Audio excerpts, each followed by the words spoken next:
It truly, truly, truly is the little things in life that make life worth living. The cover is one of the ugliest things I've ever seen in my life, and there's something very unsettling about that. It's like, you can't not pick that up. Spine chilling. I can read you some stuff from it if you want.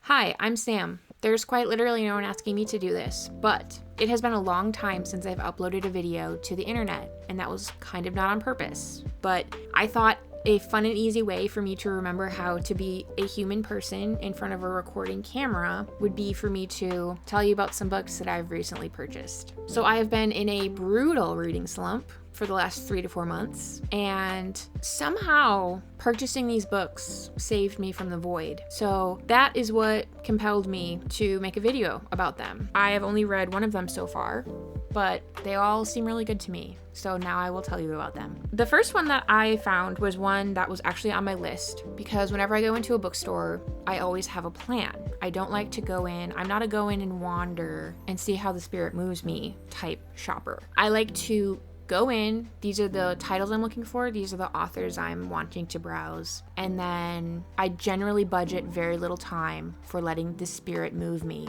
and blind buys. But for whatever reason, this trip, there were a lot of blind buys, and I'm not really mad about it. So the first one is one that was on my list, and that is About Uncle by Rebecca Gisler, translated by Jordan Stump. So we have a nice, pretty cover. There's like one upside down face, but then if you look more closely, there's also like a second face in there, which I thought was cool. It's got a really nice texture. Just a little short little lady. At an age when she'd rather be making her own way in the world, an unnamed young woman finds herself moving to a small town at the seaside to care for her uncle. He's a disabled war veteran with questionable habits, prone to drinking, gorging, and hoarding. Not to mention the occasional excursion down into the plumbing where he might disappear for days at a time. When the world starts to shut down, Uncle and his niece become closer than ever. She knows his every move, every bathroom break he takes, every pill he swallows, and finds herself relying more and more on this strange man, her only company in a shrinking world. But then Uncle's health takes a turn for the worse. He's sent to a hospital that cares for cats, dogs, and uncles. And any way for her to make sense of this eerie new reality and her place within it falls apart. I'm not gonna lie to you, half of why I bought this is because my cat's name is Uncle. So every time I read the word uncle, I just think of my cat. But when I opened this up at the store, gave her a peek inside, that's usually what cinches it for me. When I pick up a book in a bookstore, read the epigraph in the first page, and if either of those hook me, I'm buying that book. So the first page is just this like huge run-on sentence. There's not even a single period on the first page. So I'm just gonna read you part of it. One night I woke up convinced that Uncle had escaped through the hole in the toilet, and when I opened the door, I found that Uncle had indeed escaped through the hole in the toilet. And the floor tiles were scattered with toilet paper, confetti, and hundreds of white feathers, as if someone had been having a pillow fight, and the toilet bowl and the walls were stippled with hairs and all sorts of excretions. And looking at the little porcelain hole, I told myself it can't have been easy for Uncle, and I wondered what I could do to get him out of there. After all, Uncle must weigh a good 200 pounds, and the first thing I did was take the toilet brush and shove it as far as I could down the hole through the pool of stagnant brown water at the bottom. So that's just the first part of the run-on sentence, and like honestly, I'm sold. So this sounds like it's gonna be weird, and that's kind of all I need to know. Next is one that was a blind buy. That is Cecilia by K-Ming Chang. Never read anything by this author, but the synopsis was very compelling to me. Seven, who works as a cleaner at a chiropractor's office, re-encounters Cecilia, a woman who has obsessed her since their school days. As the two of them board the same bus, each dubiously claiming not to be following the other, their chance meeting spurs a series of intensely vivid and corporeal memories.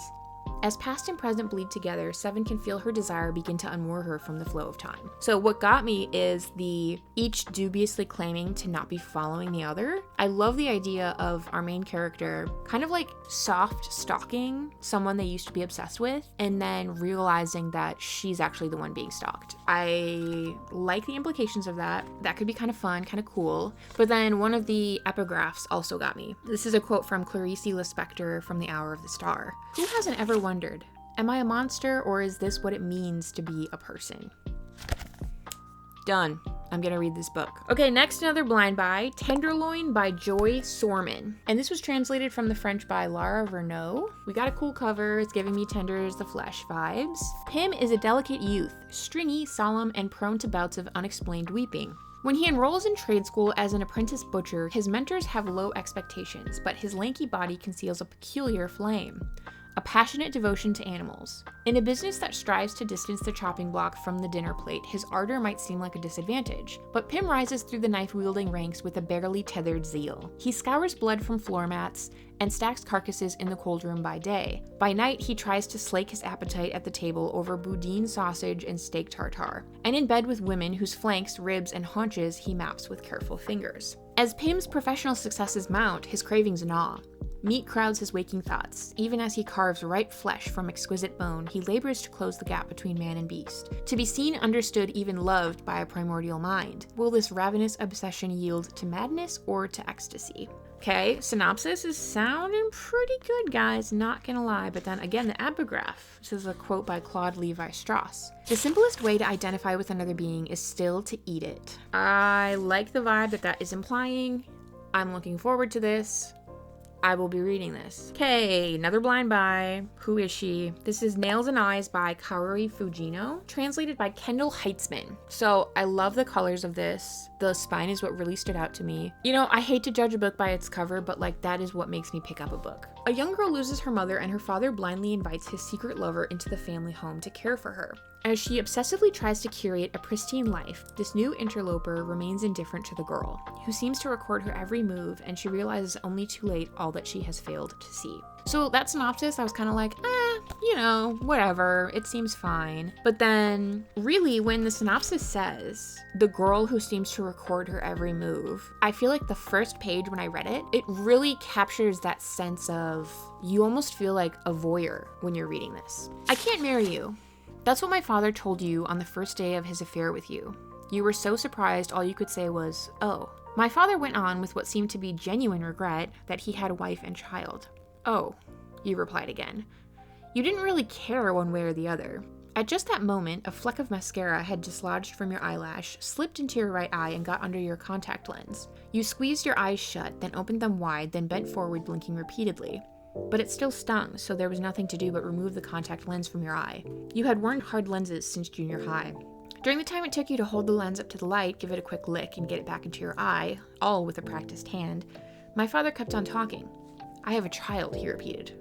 She's still a little girl. I love that it's almost like we as the reader are taking the place of this secret lover, and we're reading from the point of view of this little girl, almost like after the fact, after she has already meticulously documented and recorded our actions. And there's something very unsettling about that. So I liked that vibe. I have high hopes. I think it's gonna be a good one. Next is Kappa by Ryunosuke Akutagawa, and this was translated by Allison, Markin, Powell, and Lisa Hofmann-Kuroda. So a Kappa is a Japanese yokai, and it's said that they lure toddlers and like children into rivers and streams so they can drown them. But what got me with this is that this is about a person named Patient Number 23, who is the narrator, a madman in a Japanese lunatic asylum.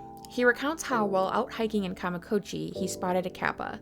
Deciding to chase it like Alice pursuing the white rabbit, he tumbles down a hole out of the human world and into the realm of the kappas.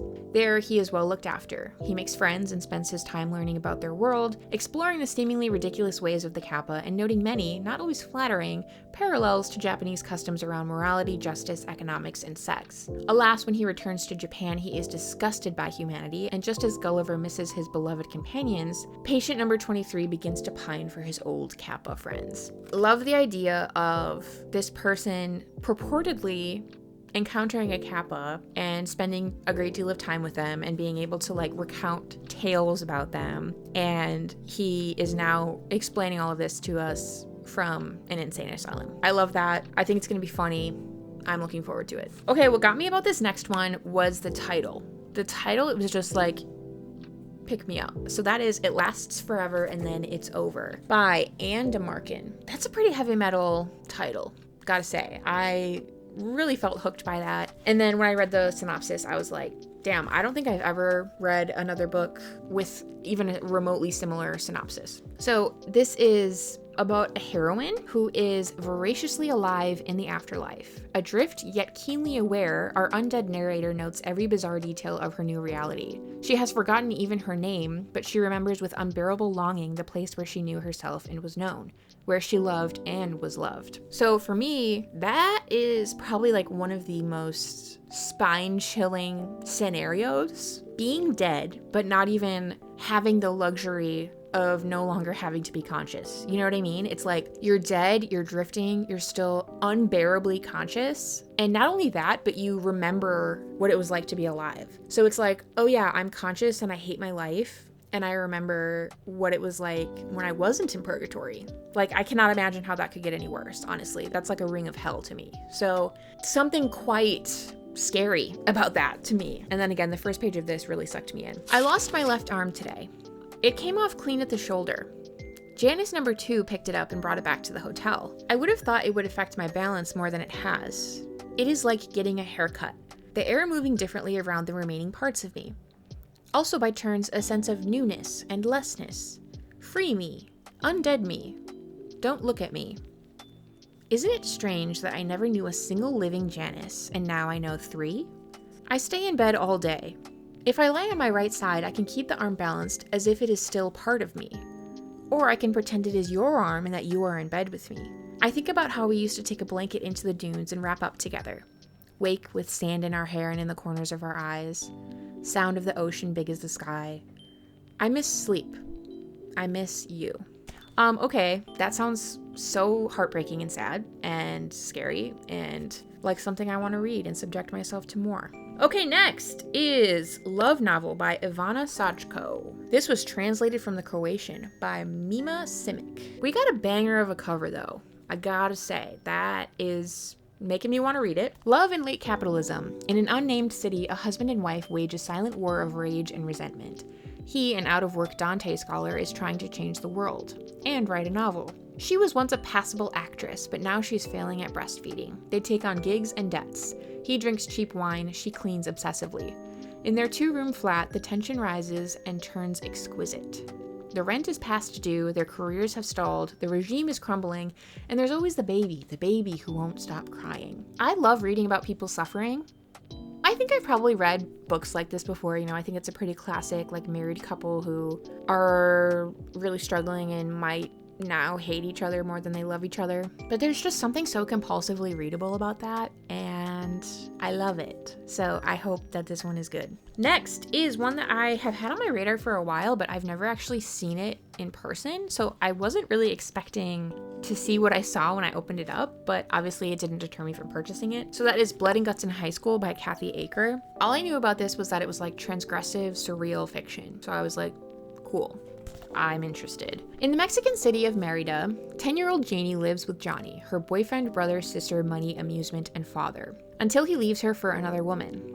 Bereft, Janie travels to New York City, plunging into an underworld of gangs, prostitution, and imprisonment. Then she meets Jean Genet and begins a torrid affair that will lead Janie to her demise. Along the way, the text is illustrated with intricate sketches from Janie's journals, as well as theatrical dialogue and cinematic description. So yeah, there's a lot more line drawings of genitalia in this than I was expecting, but it is very much like from someone's journal. There are parts that almost look like kind of a screenplay. We also see this like dream map. And then there are also parts where there are poems that are clearly written by Janie, and it's written in a way that almost looks like a person did write it. So I don't really know what to expect with this, but it looks weird, and I've been told it's transgressive and surreal, so I'm looking forward to it. Okay, next is the one that I already read because I just got so sucked in. So this was a total blind buy. The title is what encouraged me to pick it up, what jumped out to me from the shelves. So that is Sex Goblin by Lauren Cook. So I picked this up, I was like, yay, a red diva, we love her. And then I was like, oh cool, the like edges of the pages are red too, but then I opened it up and it's like, no, the actual pages are red. I've never seen that before. It truly, truly, truly is the little things in life that make life worth living. So yeah, it's pretty.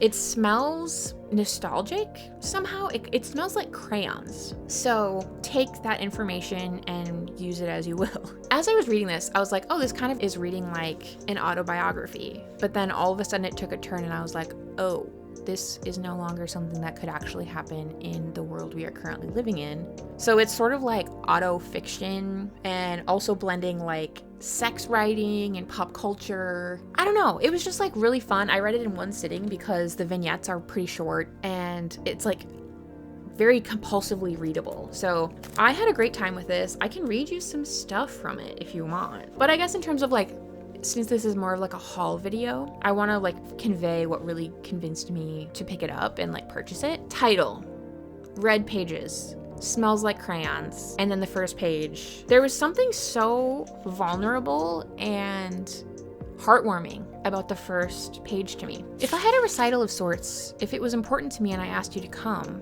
would you come? Would you drive 4 hours? Would you drive 4 hours to come see me play? Okay, cute, heartwarming, and there's also like a tinge of like sadness, you know? It's like, how many people in your life would actually drive 4 hours to come see you in a silly little recital? I don't know, but that really like pulled at my heartstrings. I feel like I just got so much out of this. It's heartwarming, funny, insightful. There are some like really beautiful moments. And yeah, this author just seems like a crazy, kooky, amazing person. And I want to read whatever else they write. So I think you should read this. Okay, and then last was a total title buy. I shouldn't say total. I feel like every book I'm like, the title got me, then the cover was pretty, and then the first page sounded good. But like, that's kind of the formula for me. This is the last book. Yes, the title sucked me in. The cover is one of the ugliest things I've ever seen in my life, but I'll let it slide because it's clearly an indie book. The synopsis reminded me of another book that I really like, and then the first page, guys, was funny. So like, sue me. But that is My Heart Belongs in an Empty Big Mac Container Buried Beneath the Ocean Floor by Homeless. So yeah, just imagine you're browsing the stacks and you see this title on the spine. It's like, you can't not pick that up. Like, if you're a person that would see this and not pick it up, I'm just saying it right now, like, I just don't think we would be friends. And that's fine. You know, different strokes for different folks, but like, I picked it up. So this is about a guy who is really depressed. Daniel has been stalked by 6-foot-tall, sad-looking blue whales since childhood. Exhausted and ravaged by their miserable company and excessive crying, 31-year-old Daniel can't take it anymore. After breaking up with his girlfriend, Daniel, ever the fast food junkie, vows to end it all by burying his heart in an empty Big Mac container beneath the ocean floor. The only way he feels to responsibly end his life and keep his poisonous heart as far away from others as possible. With the help of a wayward, sad-looking blue whale, Daniel steals his ex's boat and he and the whale set off into the ocean. But once out on the water, things don't go as planned and they soon become stranded. Fighting heatstroke and delirium, surreal events unfold around them, forcing Daniel to not only confront the sad-looking blue whales and the troubled life they forced him to live, but also his choice as to whether he truly wants to live or die. I will always want to read about people who are just as, if not more, depressed than me, okay? Makes me feel a little better. But synopsis, I was like, all right, we might be cooking with some grease here. This is kind of sounding good. And then, you know, of course, I went to the first page, read the first page, and honestly, I just had to read the first sentence. A small, bright orange boat floats in the ocean, bobbing up and down like a Cheez-It in the deep end of God's swimming pool. That's it. I'm sold. I'm buying this book. This is ugly cover. But you know what this reminds me of? This reminds me of The Hike by Drew Magary. Loved that book. Also Kooky Crazy Bananas. Has some parts where you're like, damn, that's kind of deep. But then it's like giving it to you with so much humor that it makes it fun and enjoyable to read. So I'm gonna be reading this too, guys. Okay, guys, those are some books that I recently bought to try to cure my depression and reading slump. And honestly, like, it kind of worked. So, like, doctors hate her. But I do really apologize for the unexpected hiatus.